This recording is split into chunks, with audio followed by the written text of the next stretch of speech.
Crime, Wine, and Chaos contains adult language and graphic content. Listener discretion is advised.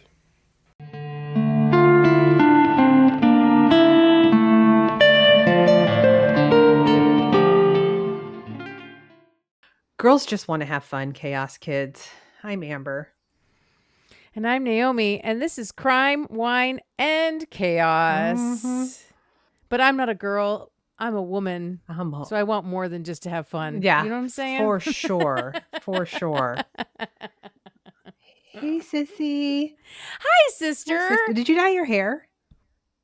I did. Oh, it looks nice. Is it reddish? Hey, thanks.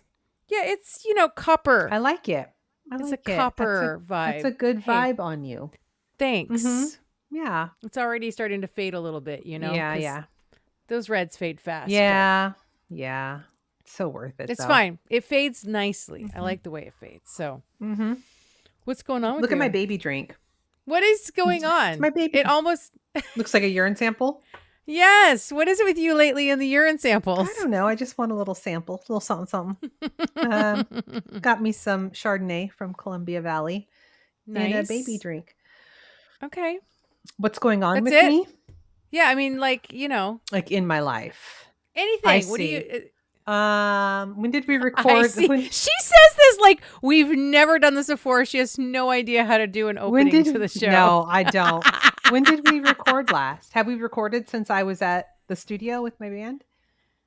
No, it's been a week. Okay. Well, so it's been a week proper. Yeah. I spent 2 straight consecutive days at London Bridge Studios recording our latest EP. Yeah. It's such a cool experience. If you're in Seattle, they do tours like monthly. It's so cool to go in there. It's so rich in history. Right on. Yeah. So I did that. That's what's new with me. Awesome. What's new with you? Not a damn thing. Sister, in a whole week, nothing? No. Okay. Well, nope. I got nothing. At least nothing I can think of right in this moment. Okay, great. No. No, still no. All right. Well, should we just get into it then? I think we should just get into it. Crime. I do have crime. Oh, I'm going to tell you about the murder of Crystal Theobald. Okay. So, Theobald. Crystal Theobald was the daughter of Belinda Lane. Belinda had 3 sons before Crystal was born. She wanted a daughter real bad. The family lived in Riverside, California, which is straight east of Los Angeles in Riverside County. It's a good-sized city with a population of over 300,000 people. Wow. And it's the largest city and is what is referred to as the Inland Empire, which is the metropolitan area that's inland and adjacent to coastal Southern California. Okay. Right, which is like LA County, Orange County, and San Diego, right? Everyone who knew Crystal described her as beautiful inside and out. Belinda said Crystal was her pride and joy, her sunshine, her life.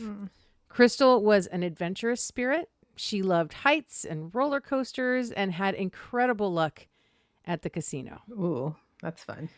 One time she went to a slot machine, put in $5 and she won $38,000. Shut up. Can you imagine? No. I wish that would happen to me. I hit the top thing on a slot machine once, but it was like a 5-cent slot machine. And I think I won like $200 or something. That counts. That counts. That one time it was in Reno, I think. I want to go to Reno. I've never been. Yeah, Reno's great. She used that money to start an HVAC business with her husband, and they had success in that. But her husband was an addict and fell back into using and violence. So she separated from her husband, and she and her 2 young daughters moved in with Belinda and Belinda's husband, Ben. Okay. Crystal was 24 years old at the time. So late on the evening of February 24th, 2006, Belinda, Crystal's brother, Justin, and Crystal's boyfriend, Juan Patlin, were walking out to the driveway when a white Ford Expedition drove past the house. And they could see inside the SUV that it was packed. Like every seat was filled in this thing. Mm-hmm. Crystal, Juan, and Justin were getting into one of the cars, and Crystal like popped the front seat forward like she was going to climb into the back, and Justin was like, scoot over. We're not hitting any main streets. We're going like 3 or 4 blocks up to the road, like up the road to 7-Eleven. Mm-hmm. So just scoot over, sis. So they all shoved into the front seat together. Mm-hmm. It's 8:43 p.m. The group heads out of the driveway and they're heading over to 7-Eleven. Belinda is driving her car and the kids, the young adults, right? They're behind her in the other car. Okay. So there's 2 cars going down the street. Belinda gets to the end of the street where it comes to a T, and she sees that Expedition half a block down to her right, flipping a U-turn to come back towards the corner. Mm. And at the same time, she sees a man standing on the corner in the shadow of the tree, and he's holding a handgun. Oh, shit. Belinda quickly pulls out and takes a left in front of the Expedition before it gets to the corner. Mm-hmm. And Juan pulls the other car up to the intersection and actually past the stop sign a little bit. And that, this is when Justin, Crystal's brother, he sees the guy standing on the corner with the gun. And the Expedition at that point is like screeching to a halt right in front of their car. Behind Belinda, because she pulled out into the left, right? And then she like immediately pulled over to the side of the road. Mm-hmm. So now the kids are blocked from going forward because that Expedition is kind of in front of them. And the man with the gun just starts firing into the car. Oh my God. At least 4 shots. It might have been as many as 6. Oh my God. Just right there on the street. Right there on the street. Jesus Christ. So Juan and Belinda both drive to the grocery store that's like right up the road, basically to get away from the scene because, you know, there's fucking gunfire. And they, Juan pulled like right up to the front of the store, like right in front of the doors. Mm-hmm. There's actually video footage that points out from inside the grocery store. You can see this scene that happened. And Justin gets out of the car and he picks up Crystal and brings her out of the car. She'd been slumped in the car next to him since the shooting. Multiple calls have come into 911 at this point to report the sounds of the gunshots, and now a call is coming in to report that someone has been shot, and it's Crystal. And she's laid out on the concrete outside of the car in front of the doors to the grocery store. Justin's holding her and waiting for help to arrive. Crystal had a gunshot wound to the head. Oh, God. She was rushed to the hospital but did not survive her injury. The last thing Belinda said to Crystal before she died was a promise to make sure whoever did this would be caught. Yeah. Oh, my God. Juan was shot in the stomach, but he recovered from his injury. Mm-hmm. The lead investigator on the scene, Rick Wheeler, was a new detective. This was his second homicide case. Ooh. Processing the scene, police recovered multiple shell casings right at the intersection of Greenpoint and Geranium. A shoe was also found next to the curb that was identified as possibly connected to the shooting. It was like a very worn, beat up men's like black leather dress shoe almost. Police canvassed the neighborhood, going door to door for witness statements, but no one who may have been able to see something from their house had witnessed anything, and most didn't even hear anything, or at least that's what they said. Right. Additionally, this area of Riverside was thick with gang activity, most notably a gang that called themselves 5150. Mm-hmm. They popped up and grew into a formidable group starting around 2003, getting larger and more violent in the years prior to Crystal's murder. Belinda, her husband Ben, and Justin were reticent to cooperate with officers because that's just not how things were done. Oh. Cops were not their go-to for solving problems. Mm-hmm. Additionally, Justin claimed that he himself had been cuffed and thrown in a squad car and interrogated for hours.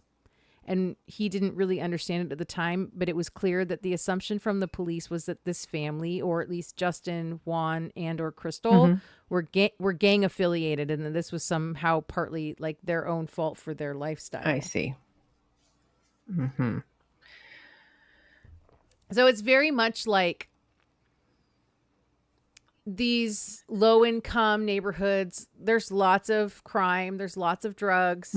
And because there's all these gangs and a lot of gang turf wars going on in the area, it's kind of like an assumption that like you got caught up in it because you're a part of it. Right. Of course. They're just victim blaming. Basically. Yeah. The family eventually did open up a little more to Detective Wheeler because he seemed to sincerely want to solve Crystal's murder. Belinda told Wheeler that she saw the shooter, that she would recognize him again if she saw him, and she described him as a very young, light-skinned Hispanic guy with a baby face. Police brought in a sketch artist to draw a likeness of the suspect based off Belinda's recollections. Okay. Wheeler starts going through yearbooks looking for young men who look like the sketch and also show up in his notebook of known gang members. And then he brings Belinda in to look at photos, and she identifies a suspect out of the photo lineup. So police bring this young man in, and they do a physical lineup, and Belinda looks at him and says, "That's him. That's the guy." Wow. Okay. So they pull him into an interview room and start asking him questions. He says he wasn't there that night. He has an alibi. He was at a friend's house, and then they went over to his friend's brother's girlfriend's house. He tells police he can call these people. They will confirm his alibi. Okay. Police go out and speak with these people to verify his alibi, and it's solid.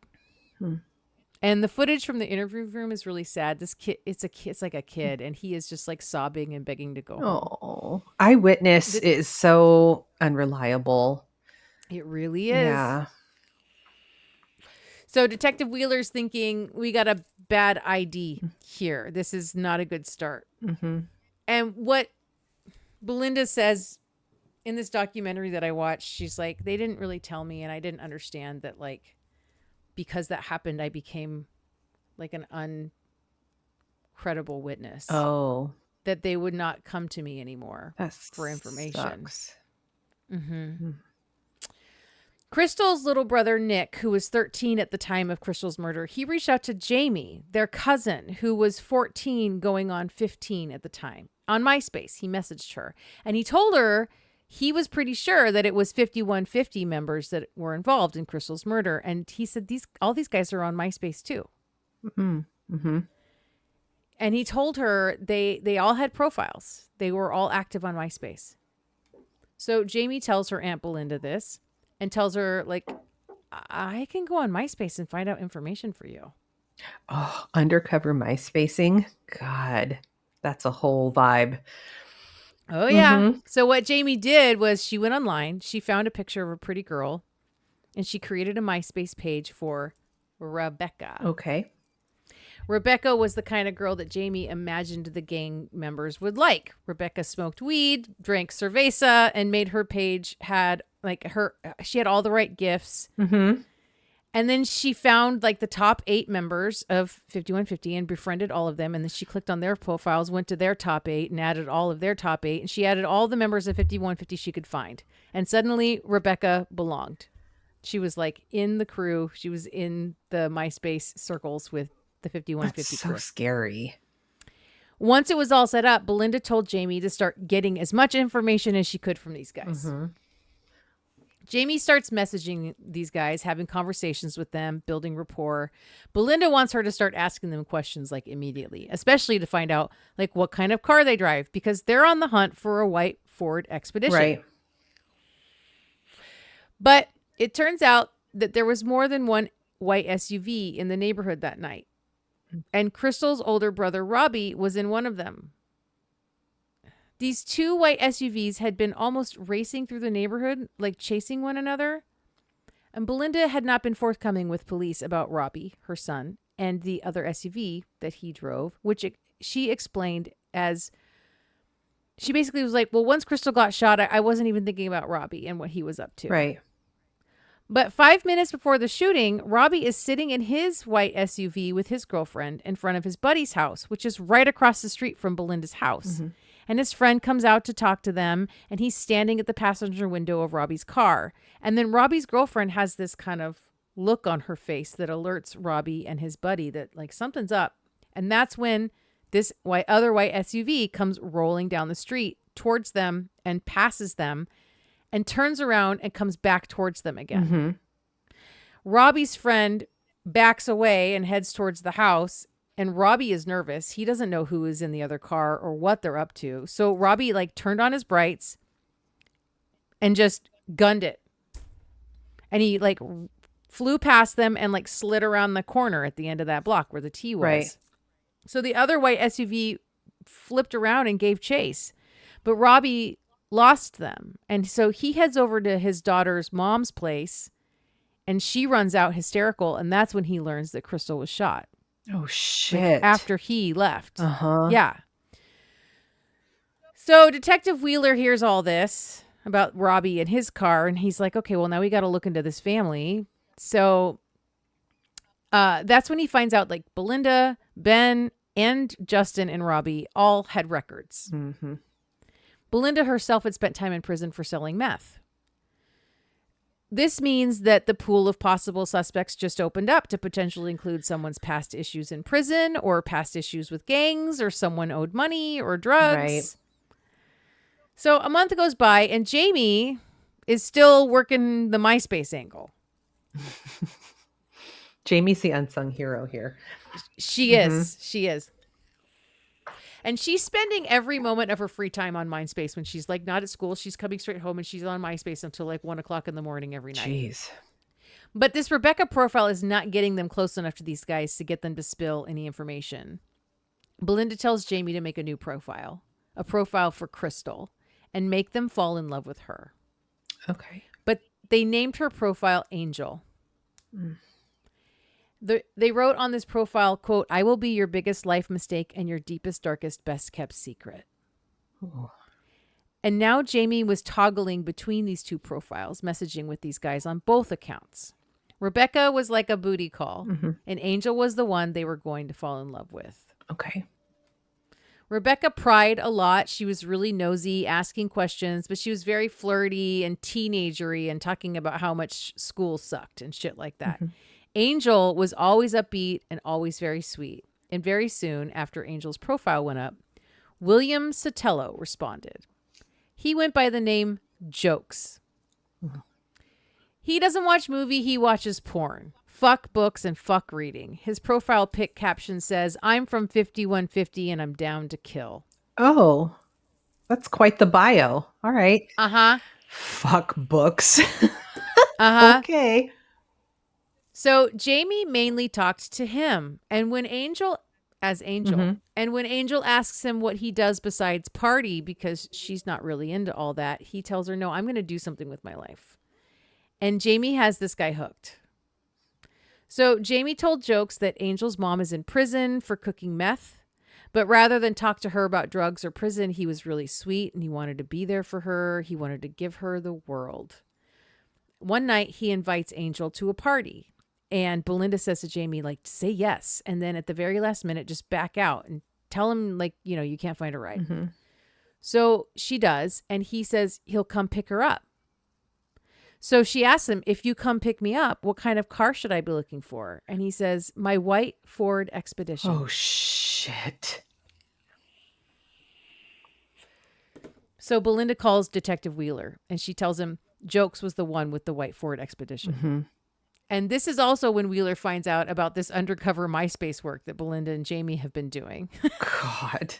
Right. And he wished that they had told him when they started it, but he has to concede that it's very clever and it's clearly getting them somewhere. It's working. It's working. So Wheeler goes out looking for this guy and he brings him in for an interview. Jokes was in the Job Corps, working as a pantry cook, studying to be a chef. Wheeler tells him that his name has popped up in a case that he's working where a girl was shot. And he tells Jokes that his car was identified as being at the shooting. And Jokes is playing it cool and acting like he didn't know what Wheeler was talking about. But Wheeler tells him, like, dude, you're the only one in the area that drives this kind of car. We know you were there. Yeah. And finally, Jokes tells Wheeler what happened. Right? Yeah. He says they were driving around. There's probably like 7 people in his car and they get passed by another white Expedition. And he claims it went by fast and almost clipped his car. He claims that whoever was in the other SUV started shooting at them, and then these other cars pulled up to the intersection. Jokes claims he was going to take off, but someone named Lil Huero was like, just stop. And he got out of the car, and Jokes claims that he was just ducking because bullets were flying everywhere. Mm-hmm. And Wheeler's like, it's pretty ballsy for someone to get out of the car if people are shooting at you guys like that. And Jokes is like, oh yeah, he's crazy. He's psycho. It's weird. Mm-hmm. He said he saw the window shattered on the front passenger side of the car that little Herrero shot at. He also claims that in this hail of gunfire coming at them and being returned, his car wasn't hit at all. Of course. Sure. But investigators didn't find any weapons in the Theobald household at all. And Wheeler is not taking this statement at face value. Mm-hmm. God. Jokes claims that he never saw Lil Huero ever again after that night. So this guy is clearly laying low, and Wheeler hones in on him as the prime suspect. His real name is Julio Heredia, and he is 18 years old. 18? Mm-hmm. God. Fuck. What a waste of your whole last life. Yeah. But because Wheeler didn't have enough to charge Jokes, who was very worried that someone in the gang might find out that he'd spoken to the cops, Jokes was going to get to walk out of that police station after this interview. Yeah. After a couple of months of impersonating Crystal online as Angel, Jamie was struggling. She said making somebody fall in love with someone who's gone, channeling Crystal every night, was too hard. Mm-mm. She missed her too much. Yeah. She told her Aunt Belinda she couldn't do it anymore. At the same time, Justin and Robbie were itching to go take care of this themselves. Yeah. Wheeler knew that they wanted to. Belinda made her boys make a promise to her that they wouldn't do that. And this is when Belinda took over the MySpace pages. And she started asking these guys questions to find out everything she could about them. She would drive past their houses, take pictures of the vehicles and license plate numbers. She called the FBI and ICE, trying to get them all deported if she could. Shit. She looked up their religious practices, dropped things off in their yards like black candles and voodoo dolls. She made contact with rival gang members of 5150 and tried to start shit between them. Shit. And then she'd tell these rival gangs to come find her and then give them directions to Jokes' house and describe his White Ford expedition. Oh my God. She's going Belinda in deep. had no chill, dude. No chill. So Wheeler came to Belinda and was like, so there's been a big uptick in White Ford expeditions being vandalized and burned up and shot up. Mm-hmm. And he tells her to get the fuck off the internet and let them do their job. Right. But the last thing Belinda was going to do is back off. On April 20th, Belinda saw all these posts for 420 parties, and it gave her an idea. So she starts sending out all these emails and messages claiming that Angel was throwing an end-of-the-world party on June 6th, 2006. And she isn't going to tell anyone where the party's going to be until 6 o'clock that night. Okay. And Belinda staked out a place way out of the way in the middle of nowhere where she could post up and see people coming where they couldn't see her. And she was going to take care of this shit herself once and for all. Is she posted up with a gun? She had a plan and a gun. Oh, and was prepared to take these guys out. By herself. And Ben and Justin and Robbie were all trying to talk her out of it. Mm-hmm. And the day before she was going to go out and commit murder herself, she logged into MySpace. She was sitting at the computer crying, and she messaged Jokes. She wanted him to hurt like she and her whole family were hurting. So as Angel, she asked him, "Do you love me?" And he said, "You know I do." And she said, "Then say it." And he replied in all caps, "I love you." And she responded, "Then why did you kill me?" I just got chills. And then she tells him, "This is Crystal Theobald. I'm the girl you murdered." But Jokes doesn't respond, and that's when Belinda gave Detective Wheeler the MySpace logins because she knew that she needed to be kept in check and she should not do what she was doing anymore. Yeah. And then Jokes dropped off the face of the earth. No one knew where he was. He was in the wind. 2 other individuals had been identified by Jokes as being in the car at the time of the shooting. And those were William Lil Rascal Lemus and his brother, Manuel Tripper Lemus. Wheeler made a visit to the Lemus house, brought the brothers in for questioning. Wheeler played the "your brother in the other room already told us everything" tactic. William started to talk, and the story was lining up with what Wheeler got from Jokes. Same set of people in the car, same shooter, same vehicles involved in the whole incident. Manuel wouldn't talk, though, even after Wheeler brought William into the same room as Manuel, and Wheeler got all he was going to get from these two and let them go. Manuel and William dropped out of 5150 and fled to Los Angeles to hide, knowing that the gang would come for them for talking to the cops. And after they left, the gang burned their parents' house down. Holy shit. And that's when Manuel decided he would talk to the police about Crystal's murder. Manuel tells Wheeler everything. Oh. He says they're driving around that night. It's late. And a car pulls up to them. And a guy gets out and says, "Hey, they tried to shoot me with my daughter in the car. It's a big SUV, big truck or something." It was another gang called MD. Julio was determined to do something. Fuck them. We're taking them out right now. They had shown up in the Theobald's neighborhood looking for this rival gang, looking to retaliate. The Theobalds were not known to this 5150 crew. They had zero connections with them at all. Then they run into Robbie in his SUV, and when Robbie takes off, they chase him, assuming that he's the MD gang member that they're looking for. Oh.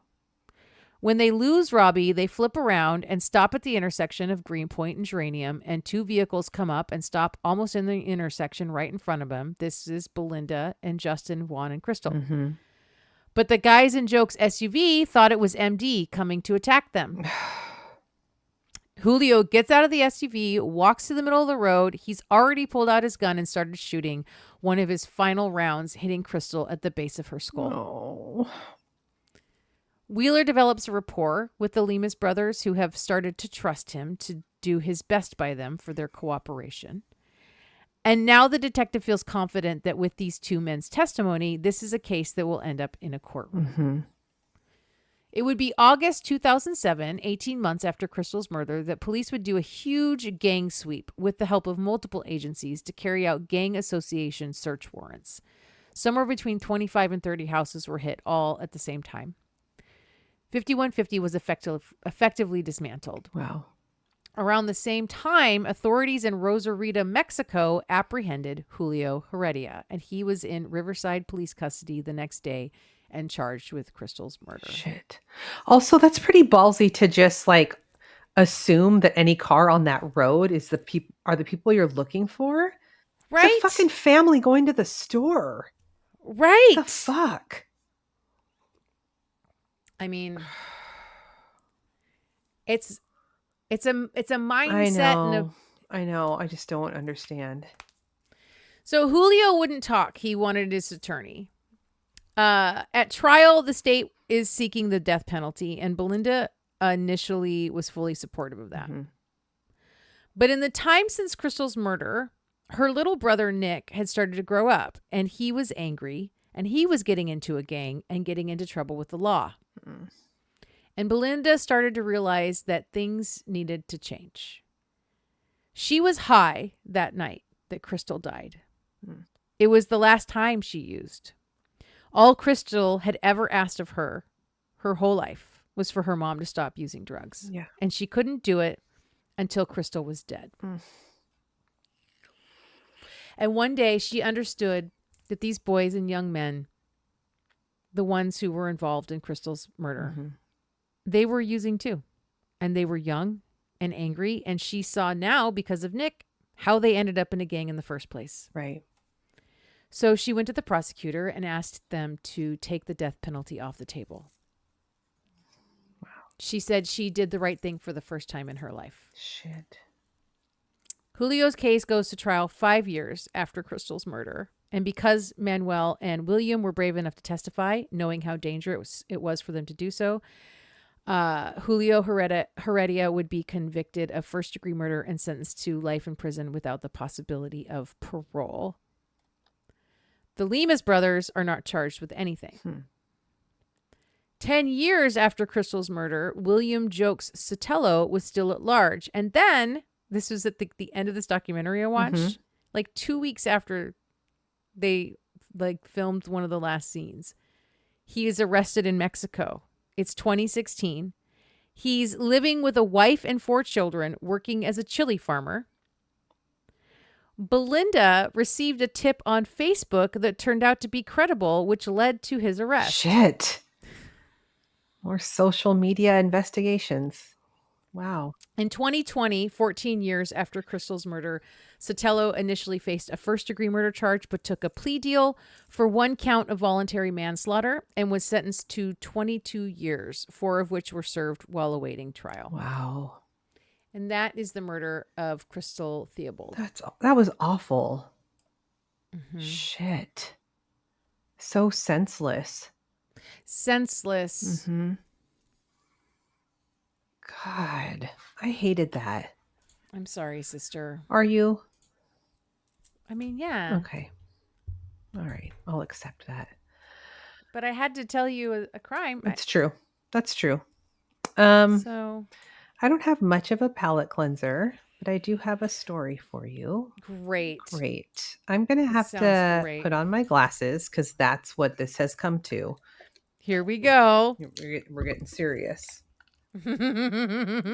Between glasses. We weren't serious before. No, we were. Between glasses and headphones, there's just like a lot on my face. Okay. That's why I don't wear my glasses when we record. Well, I don't have contacts. These are readers. I'm not wearing contacts. These are readers. But I don't need readers. Well, I do. I know. Okay. All right. We're going to go to Florence, Alabama in Lauderdale County, where Florence County Detention Center resides. It's a temporary holding facility for individuals who are pre-conviction. Oh, no. Oh. I don't like this. I don't like where we're starting. I'm sorry. Vicky White worked there. She was described as a nurturer. She always did for everyone else. She had worked at the Lauderdale County Correction Center for 17 years as the assistant director of operations. Oh, wait, I know this story. You do? Yeah, I love it. Keep going. Okay. She was in charge of the day-to-day operations of the facility. She worked 60 hours a week, and her coworkers said, wow, that she was the hardest worker there. She treated everyone like how you would want your own family member to be treated and taught her staff to do the same. Okay. Even former inmates described her as someone who was soothing and comforting, and she helped them get through their time there. Even though Vicky had no kids of her own, she was sort of like the mom of the correction center. Right. In August of 2020, Casey White was booked into Lauderdale County. They both have the same last name. Weird. He was transferred there from prison, where he was already serving a 75-year sentence for attempted murder, and now he was facing capital murder charges in Lauderdale County after confessing to a murder that was being investigated after he was sentenced for the attempted murder. Okay. Casey had a very long criminal record. Most of them were violent crimes. He shot at his then girlfriend in 2015 and missed her, but trigger warning for animal lovers, but killed her dog. Ugh. Then he flees and shoots at a couple backing out of their driveway so he can take their car. Then he puts his gun in the face of someone at a gas station and takes their car. And that ultimately ended in a high-speed chase. So that was quite a night. This guy is unhinged and very dangerous. Yes. So he's being temporarily housed in Lauderdale County Corrections, and a person with his criminal record should have been housed by himself, but Lauderdale County didn't have that capability at this time because it was overcrowded. Okay. So he was put in the A1 cell, which is for people with more violent crimes. And this is the wing that Vicky was in charge of. Okay. Other corrections officers knew that they had to go through Vicky before putting anyone in the A1 cell. She was Right. the boss. Right. Casey White is a huge dude. He is 6'9". Holy shit. Mm-hmm.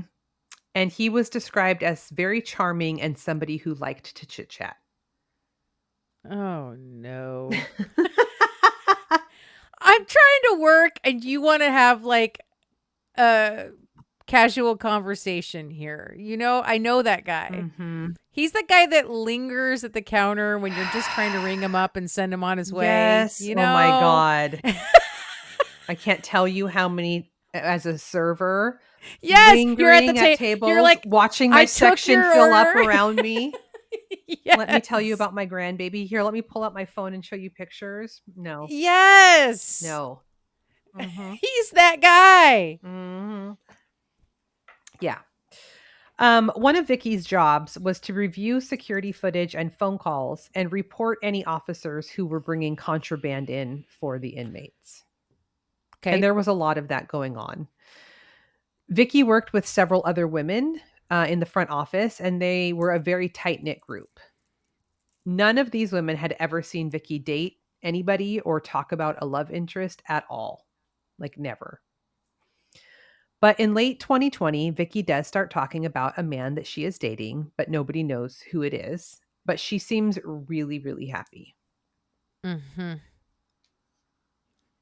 Have you seen this documentary? Yes, I think it's on my list, so I have to go cross it off. Sorry. Now. No, it's okay. Yeah.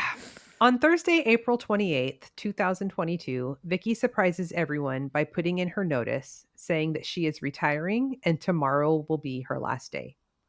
Yep. She told her boss that she was burnt out and she just couldn't do it anymore. Mm-hmm. Everyone was really shocked because she used to joke and say if only she could win the lottery, or she would say that even if she won the lottery, she would still stay at her job, right? Because she loved her job so much, right? Right.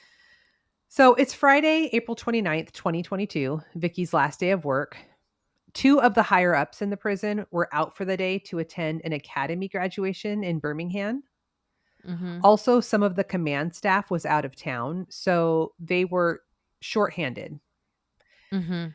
There would normally be 11 deputies on shift, but on this day there were only 5. Mm-hmm. And there were 32 inmates that day that needed to go to court. So Vicky does call in a coworker on her day off to come in and help with transport. Okay. Her coworkers had also gotten her a cake for her last day that they all enjoyed in the break room together. But they said that at this little gathering, she didn't seem to be really present. She seemed distracted and not really in the mood to celebrate. Right. After the break room cake, Vicky tells one of her subordinates that she was going to radio him when she needed Casey to be brought up to the front for transport. And her coworker was like, okay, no problem. Mm-hmm. So this officer gets Casey out of his cell, brings him up front to booking, shackles him to a bench, just like Vicky had asked, and he radios Vicky that Casey is ready, and the officer goes back to whatever he was doing. Mm-hmm. It's 9:30 a.m. Vicky goes up to the front, unshackles him from the bench, and brings him out to a patrol car for transport. She was taking Casey to court for a mental health evaluation, which can sometimes take a few hours. Mm-hmm. Part of the protocol when taking an inmate out of their cell is to turn the name on the outside of the cell sideways, and that is how the other officers know that the inmate is out. Right. So at 11:30 a.m., one of the corrections officers noticed that Casey's name is still turned sideways.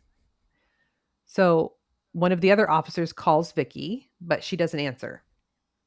Mm-hmm. By 3 p.m., the name tag is still sideways. Right. So the higher-ups are, at this point, leaving the ceremony in Birmingham when their phones start blowing up. It is several different officers from back at the jail calling to say that Vicky took Casey White to court that morning and neither of them had been back. Shit. Mm-hmm. They immediately head to the courthouse and they search every inch of the courthouse, but they aren't there. a bolo goes out for an escaped inmate with a female officer who at this time they believe is like his hostage, right? Yes. They get a tip that Vicky's patrol car is in a nearby sporting goods store parking lot. So they go there. And inside the car, they find handcuff keys and the jail-issued shoes that Casey was wearing. There's no broken glass. There's no sign of a struggle. And so these officers know right away that Vicky is involved. She has accomplished this man. They review the security video from the jail, and what they noticed was that when Casey and Vicky left together, Casey was walking behind Vicky, which is a big no-no in protocol. Right. That's dangerous. The officer is always supposed to be behind the inmate for safety, and that was one of the things that Vicky like trained people on. Like she knows this.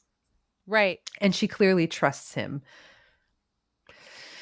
Officers go to Vicky's home. She lives on a property that is shared with her parents. And while all of these officers are surrounding Vicky's home, her mom comes over and is like, "What's going on?" Can you? No, I can't imagine. Hey guys, what's happening? So after speaking with her parents, it's clear that her parents had no idea what she was up to. They're not helpful. No. They get permission from the parents to go inside Vicky's home, and inside they find Vicky's purse with her wallet, her driver's license, and her credit cards. They also find a bank statement showing that she had just made a very large cash withdrawal, and they find a bill for a storage unit. And on this bill, they see a phone number for Vicky that wasn't the cell number that they knew her to have. Right. So they cross-reference this number in their database of inmate phone calls, and that is when they see over 1,000 calls between Vicky and Casey White from November 2020 until basically the day before. Yep. And everyone is like floored. Like never in a million years would the fuck Vicky do this. Like, what is happening? Midlife crisis. Maybe. So now a manhunt is underway for both of them, and a warrant is issued for both of them. So it's a person hunt. It's a person hunt. Yeah, that's right. Oh my God. Vicky, what are we doing? Vicky. I don't understand this. I do not.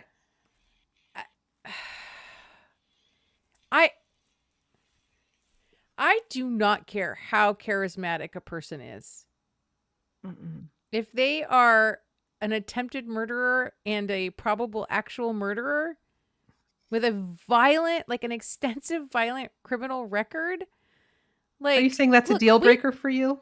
I'm saying we can talk about how we treat people when we, remove them from their ability to move freely through society. Absolutely. Like, let's talk about that. Prison abolition all the fucking way. But that does not mean that they get to go back into the dating pool. You know what I'm saying? Yeah, I do. Vicky. And it's weird because with her background and her work history and all of her knowledge, like, it is wild. It is wild behavior. And like the fact that this is a temporary holding facility for people who are awaiting trial means that there's people in there with like DUIs and stuff. Like, okay, you pick like literally that's what I'm saying. One guy that they actually couldn't accommodate because he should have been by himself because he's so dangerous. He's so dangerous. He's supposed to be isolated from other human beings. Yes. Yeah. She's like, that's the one. That's my man. Right. It could. Right. I don't get it. Like, there's lots of crimes that people get, like, charged with and locked up for that we can, like you said, DUIs. There's all kinds of crimes, even burglary. I mean, there's all kinds of crimes that people can commit that do not make them dangerous to you, even if they have maybe some poor judgment. Mhm. Yes. Yes, I know. Okay. And he attacked his former partner. Right. Oh, and he's 6'9". He's Oh my gigantic. God. Okay, so the Lauderdale County Sheriff's officers get assistance from the U.S. Marshals, Uh-huh. but Vicky has like inside knowledge of all of this. Right. She knows what the protocols are. Uh-huh. So Yeah. they start looking deep into everything Vicky had been up to, and they see that for the past year, whenever she would go to Walmart for her groceries, she would buy one camping item.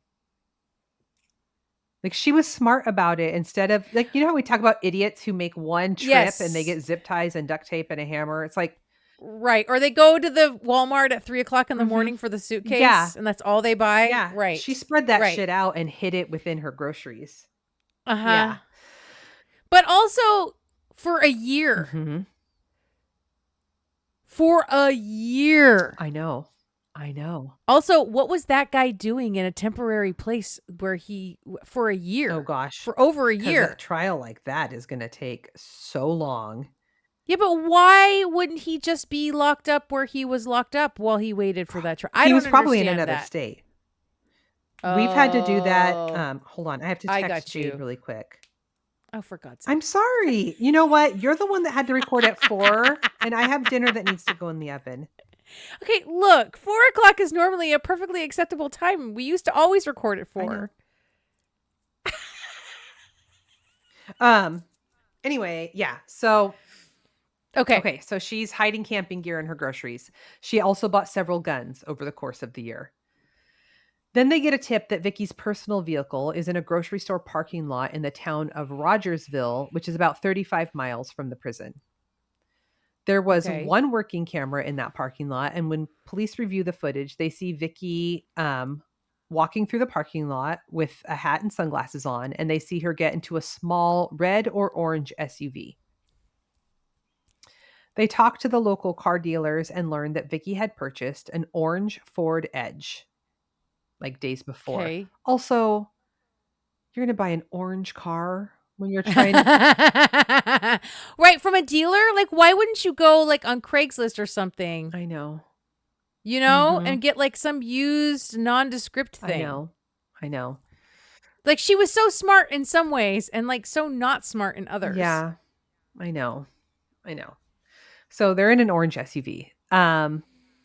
Then they learn, okay, so Vicky had been married once before to her high school boyfriend, but the marriage fell apart due to his drug use.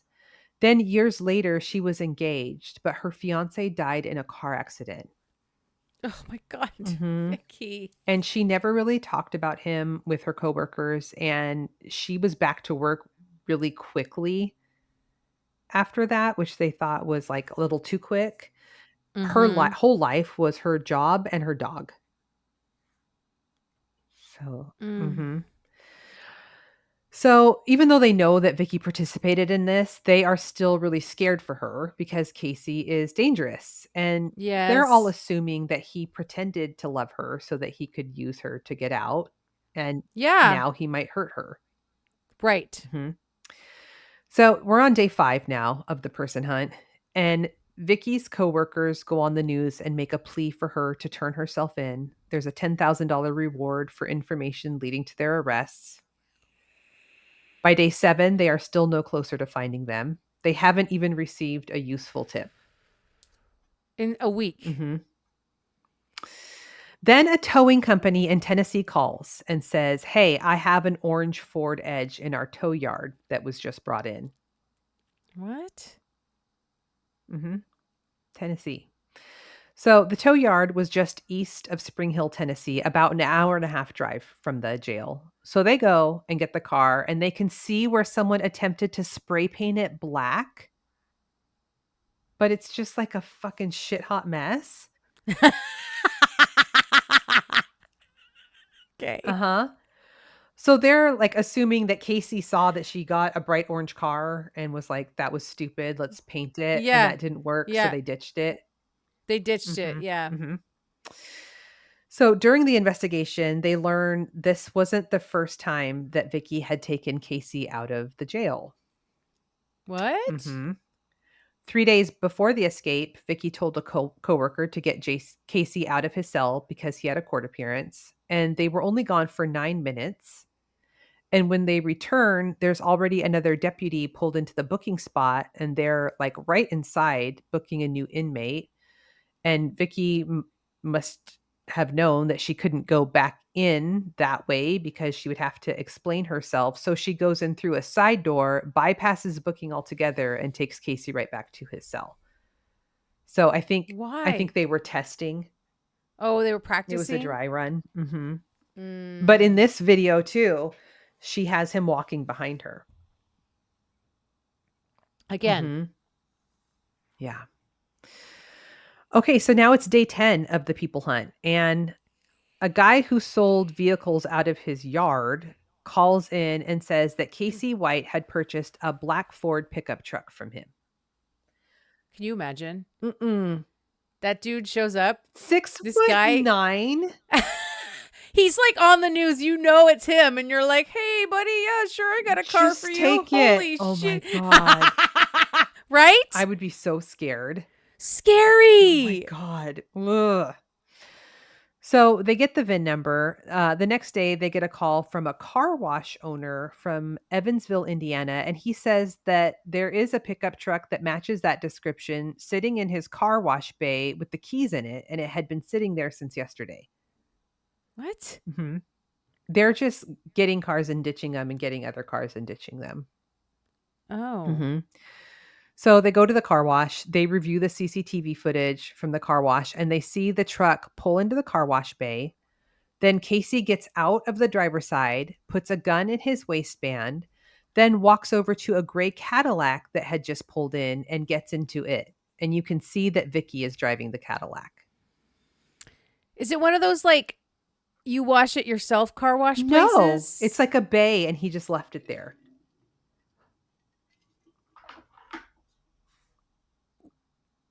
What? I know. What a weird place. Like, if you're going to ditch a car, ditch it where no one will find it. I know. And not in front of a store that has security cameras. What are we doing? It's like they're always like, they think they're doing it. Yeah. And also, we're on day 10 and they're only an hour and a half away. Yeah. What is going on? I don't know. They're zigzagging. Day 10, they could be in Canada or Mexico by now. Like, what is going? They could be they could be all the way. They could be doing a run, Rudy, run into Appalachia at this point and just be in the mountains, like camping somewhere in the middle of nowhere. I know. What is going on? I don't know. It just wasn't. I don't think you would think that 2 years would be enough time to make a plan for this. Yeah. Yeah. So he gets into this Cadillac. So they decide to put a shit ton of officers out to patrol the streets of Evansville, Indiana, and look for this Cadillac. And sure enough, they see the gray Cadillac backed into a parking space at a motel. Of course, the motel roster doesn't have any names on it that they are familiar with because they're using fake names, but they do learn that a pizza was delivered to room 150. So they talked to the pizza delivery driver, and he was able to identify Casey and Vicky as the people he delivered the pizza to. She did dye her hair brown, which is good because she has like bleach blonde hair, and he is 6'9". Don't send him to the door to get the pizza. Seriously, this guy is like an ogre. Yeah, nope, not that. It was some other guy that was 6'9". Right? Yeah. So this motel is on a busy road and there's other guests in the motel. So they're trying to make a plan, like with the SWAT team, to like safely get them out without anybody getting hurt. Right. Right. But that is when they see Casey and Vicky come out of their room and leave the motel. Like, I think they figured out that they were being followed. And so they take off. Okay. So now they're in a chase. Oh my God. Casey in a Cadillac, and there's probably like seriously over 100 squad cars. This is like Blues Brothers. Oh yeah, the ending of Blues Brothers. For sure. Yeah, in this little town in Indiana. Okay. So Casey's driving in circles around the town, and he's obviously like trying to make a plan, but again, there's like so many fucking police behind him. During all of this, Vicky calls 911, and it sounds like maybe on accident. I'm not sure, but you can hear that she's yelling at Casey to stop. Casey drives into like a grassy area, and officers are behind him, like bumping into the car. And you can hear on the call, Vicky says, the airbags are going to go off and kill us. We should have just stayed at the motel. Let's just get out and run. The chase ends in a crash. Casey is pulled from the car with an injury to his ear, and Vicky is pulled out of the car and she is unconscious. Oh my God. Mm-hmm. They are both taken to the hospital. At the hospital, they learned that when the car stopped, Vicky shot herself in the head. They thought her injuries were accident related. Like they couldn't figure out why she was unconscious because it wasn't like a hard crash. No. Mm-hmm. She later died at the hospital. Mm-hmm. I know. Yeah.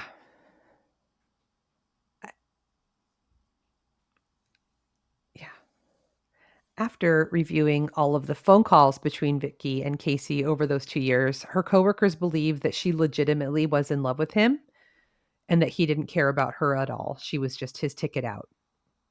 Yeah. Casey White was charged with escape in the first degree and was indicted on felony murder for causing the death of Vicky.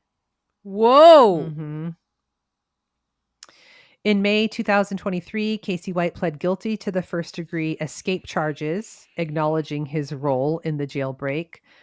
The plea agreement led to the dismissal of a felony murder charge related to Vicky White's death, as Alabama law permits such a charge if a felony occurs during the commission of a felony. So because she died while they were committing a felony, he was culpable. Right.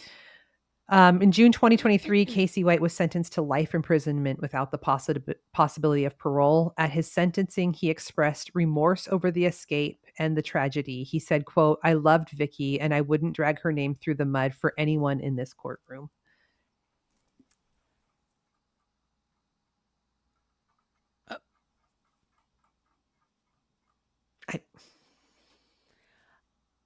And that is Love on the Run. Why? I don't remember the ending of that. I think I might have watched it, but like maybe I didn't watch the all the way to the end or something because I don't remember the part where Vicky shot herself and died. Yeah, she did. I do remember when it happened, though. You do? I mean, yeah, it was national news. I remember seeing that news story when they were on the run. I don't know how in 10 days they only got an hour and a half away. I don't understand what they were doing. I don't either. That doesn't make any sense. Unless they were just arguing the whole time. I don't know. And they wouldn't agree on which way to go and what to do next? Maybe. If she had all that camping gear, why didn't they just go camping? I don't know. Why are you staying in a motel room in the same town where you just stole your most recent car? It doesn't make any sense. No. None of it makes any sense. Like beginning to end, it doesn't make any sense. Maybe she was having a change of heart and trying to convince him to go back. Maybe.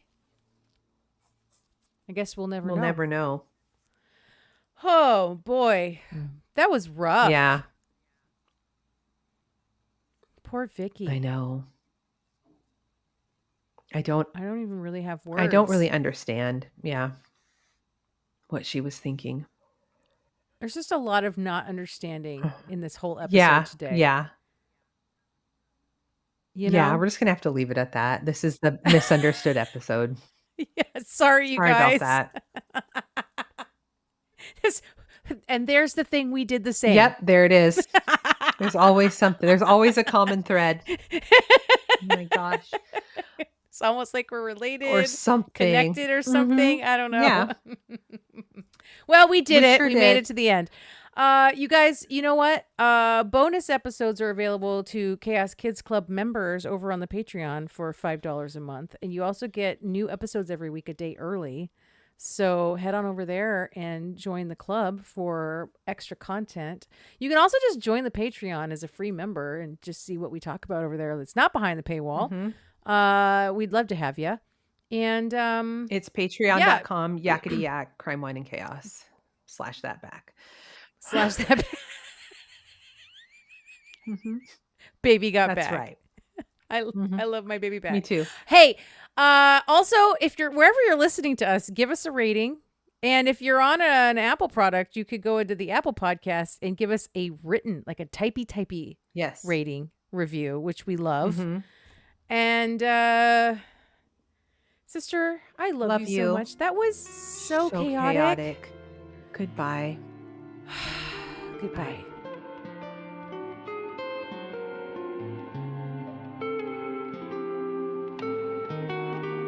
Crime, Wine, and Chaos is produced by 8th Direction Records. Artwork by Joshua M. Davis. Music by Jeremy Williams. If you would like to support the show, you can visit our Patreon page at patreon.com/crime, wine, and chaos. Cheers!